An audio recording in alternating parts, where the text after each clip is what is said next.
Agora, pensando de outra forma, para um exercício em que nós estaríamos desenvolvendo séries de yoga, criando planos de aulas. Nesse caso, também se adequaria bem esse modelo de plano de aula, começar com ele de 15 minutos. Só para você sentir um domínio, uma habilidade, você sentir que você tem o domínio para criar um plano de aula de 15 minutos. Aqui nós fizemos um asana, um pranayama e uma técnica meditativa. Mas agora imagine você poder incluir outras técnicas de asanas nesses 15 minutos. Como eu fiz aqui rapidamente, coloquei mais 3 posturas, apenas para poder ter ali uma atividade a mais de 5 minutos, depois 10 minutos de permanência em Siddhasana para uma prática meditativa e respiratória. Mas imagine que você coloque outros asanas. Quando nós pensamos ali, para quem está começando principalmente, nós pensamos em 60 minutos, e isso é muito comum. Nós vamos ver isso em breve quando começarmos a montar as séries para condução prática que vocês farão. Quando a pessoa pensa 60 minutos, na cabeça dela vem quase que 60 asanas. É muita velocidade, né? Imagina um asana por minuto. E é engraçado porque geralmente os planos de aula que são montados são assim.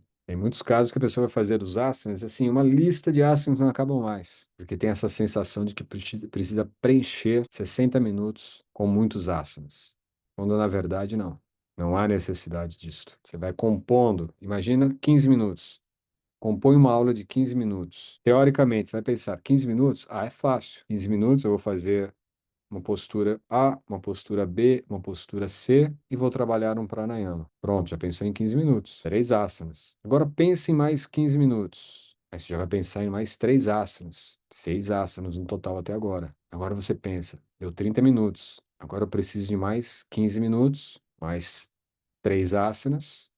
Teríamos 9 asanas. Faltam 15 minutos. Eu preciso de mais 3 asanas. Não, é shavasana, é relaxamento. 15 minutos de relaxamento. Aqueles 15 minutos iniciais, vamos pensar então, foi praticamente 5 minutos para cada asana. Os 5 primeiros minutos é siddhasana. Os 15 minutos finais é shavasana e siddhasana. Então nós já teríamos ali, já não mais 9 asanas, 7 asanas. Por quê? O primeiro talvez seja siddhasana, que é o início da aula, você vai trazer as pessoas para uma introspecção, ou, se for em pé, vai ser tadasana, então já é uma postura. Começo, fim. O fim você precisa ter, geralmente o padrão mais adequado é de 15 minutos. 15 minutos, o sistema nervoso ele entrou em uma homeostase, né? O cérebro ele entrou no estado já de equilíbrio. Há realmente um relaxamento com 15 minutos. E depois você vai encerrar ali um fechamento também de 1 minuto, 2 minutos em Siddhasana. Então nós teremos 2 asanas para abertura e fechamento. Teremos 7 asanas para compor 40 minutos de asana, 40 minutos de aula. Mais ou menos isso. Uma aula, então, teria 40 minutos, aproximadamente. 40 a 45 minutos. Então, entende que já ficou muito mais fácil você pensar agora em montar uma série considerando 7 asanas. Mas ainda, além disso, nós vamos pensar agora, bom, tudo bem, 45 minutos, 7 asanas, é aproximadamente quase que 5 minutos por postura. Você pensa, bom, mas tem posturas que não dá para ficar 5 minutos. É impressão. Mesmo que não seja, você vai pensar nesses 7 asanas como asanas pivô, né? Os asanas que estarão presentes na sua série. Pronto, agora você já tem uma definição mais clara. Então, eu vou pensar numa sequência em que tenham asanas, pelo menos 7 asanas, que eu sempre vou estar usando, estarão com uma certa frequência nas minhas séries. Então, você vai listar esses 7 asanas que têm uma certa organização, uma certa ordem de desenvolvimento deles. Começo, meio e um fim. Krama, né? Aquela organização, a partitura da sua aula. E desses 7, você pode talvez tirar aí 4 ou 3 para deixar de base. São asanas que vão ter em todas as suas aulas. Podemos considerar asanas que você usa mesmo. E principalmente, aquilo que nós já falamos várias vezes, os asanas que você já domina com bastante facilidade. Esses são os melhores, porque são os que você conseguirá utilizar todo o seu experiencial. Tudo que você já teve de experiência com aquele asana, você vai conseguir colocar quando você descreve, quando você conduz, quando você corrige, quando você ajusta, entende? É toda uma construção simplificada, quando você parte daquilo que está emanando de você. Por isso é um método livre, é um método que você mesmo desenvolve. Estou só dando aqui possibilidades de montar esse quebra-cabeça. Era uma aula de 15 minutos, mas para um público específico, para um aluno específico, numa situação muito específica, que não impede de você expandir isto numa estrutura de aula de 60 minutos. Outros momentos importantes desse processo todo, ter uma ficha de anamnese. A ficha de anamnese é o ponto de partida para isso. Nós temos que ter uma prévia de como está o aluno. Lembra desses pontos aqui, ó.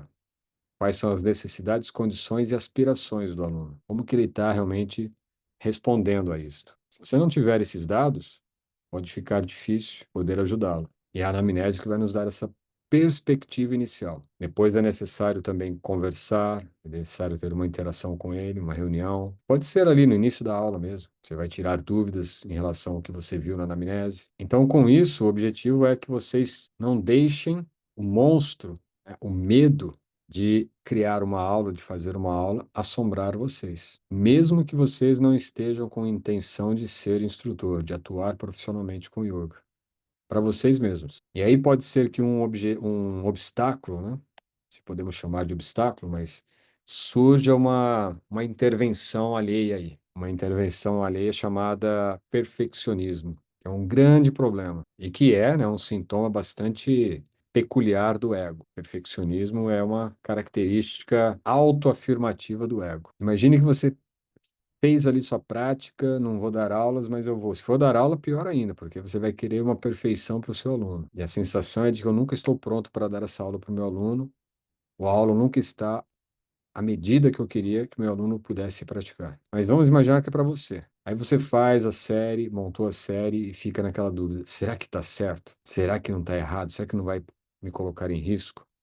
Ah, mas essa postura poderia ser melhor, eu poderia colocar esta aqui, eu poderia de repente mudar a sequência, eu poderia. A única coisa que nós poderíamos era praticar, colocar em prática. Faz um esboço sem nenhum medo, nem segue os parâmetros de Vinyasa Krama, de sequência, de começo, meio e fim, nem segue isso. Isso tudo é parte teórica que a gente tem que ter, né? Nós temos que conseguir visualizar uma aula e ter um critério de analisar e dizer, essa aula é muito boa mesmo. Só de olhar, seja um vídeo no YouTube de um professor que está ali mostrando a sua aula, você olha e fala, realmente é boa, mas tem critério para isso. Não é boa porque está numa sala bonita, tem uma iluminação boa, um áudio super avançado, né? Ou porque ele é muito bonito, ou ela é muito bonita. Não.